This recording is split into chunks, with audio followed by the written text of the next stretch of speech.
Super ৮ থেকে বিশ্বকাপ সবার আগে শেষ হয়েছে শ্রীলঙ্কার। ইংল্যান্ডের কাছে হারের পর নিউজিল্যান্ডের কাছেও হারে কোহোস্টদের বিশ্বকাপ শেষ বুধবার রাতেই। ঘরের মাঠে প্রেমাদাসার দর্শকদের সামনে অসহায় আত্মসমর্পণই দেখিয়েছে শ্রীলঙ্কা। ম্যাচের প্রথম ভাগের একটি সময় পর্যন্ত দাপট ছিল লঙ্কানদেরই। টস জিতে বোলিং নিয়ে ৮৪ রানে ৬ উইকেট ফেলে দেয় তারা কিউইদের। ম্যাচ তখন পুরোপুরি লঙ্কানদের দিকেই, কিন্তু এরপর সপ্তম উইকেটে মিচেল স্যান্টনার ও কোল ম্যাককনকির ৪৭ বলে ৮৪ রানের অসাধারণ জুটি তাদেরকে নিয়ে যায় ১৬৮ রানে। আর সেই রান তারায় কিউই স্পিনে ধ্বংস হয় দাসুন সানাকার দল। মুখ থুবড়ে পড়ে Lankan batting. Part timer Rachin Rabindra wicket নেন ৪টি। নিউজিল্যান্ডের ২০ ওভারের ১৭টি করেন স্পিনাররা। ঘরের মাঠে লঙ্কানদের এই অবস্থায় বোঝাই গিয়েছিল ভুলটা কোথায়। আগে বোলিংয়ের ব্যাপারটি সম্মিলিত সিদ্ধান্ত ছিল।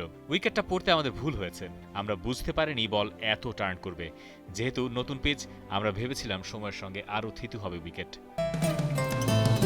বসুন্ধরা টিস্যু, অশুদ্ধতার বিরুদ্ধে এক বিন্দুও ছাড় নয়। উইকেট পড়তে ভুল করা আর সেই ভুলে টস জিতে বোলিং নেওয়া সব ভুল অকপটে মেনে নিলেও এখন আফসোস ছাড়া আর কিছুই করার ছিল না লঙ্কানদের। ম্যাচ শেষে হতাশার ছাপ স্পষ্ট ছিল তাই ক্যাপ্টেনের কণ্ঠে। টুর্নামেন্টের আগেই বলেছিলাম যে উইকেটগুলো ব্যাটিং সহায়ক হবে বলে আশা করছি। শ্রীলঙ্কার সেরা ব্যাটাররা এখানে খেলছে। ঘরোয়া ক্রিকেটে যাদের সামর্থ্য ও স্ট্রাইক রেট ভালো তাদেরকে নিয়েছি আমরা। জোর করে কাউকে আনা হয়নি। কিন্তু কখনো কখনো প্রত্যাশা মতো কন্ডিশন আমরা পাই না। অপ্রত্যাশিতভাবে ম্যাচও হেরে যাই। যা হয়েছে তা নিয়ে আমি খুবই হতাশ। বিশ্বকাপ শেষ। নিয়ম রক্ষার জন্য শনিবার পাকিস্তানের বিপক্ষে শেষ ম্যাচটি খেলবে শ্রীলঙ্কা পাল্লেকেলেতে। এর আগে শুক্রবার যদি ইংল্যান্ডের বিপক্ষে জিততে চায় নিউজিল্যান্ড, তাহলে বাদ পড়ে গিয়ে পাকিস্তানের জন্য ম্যাচটি হবে স্রেফ নিয়ম রক্ষার। মৌসুমী Alam, T Sports.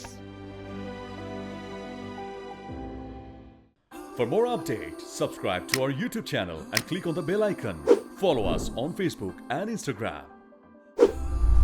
Download T Sports app to enjoy exciting games and highlights.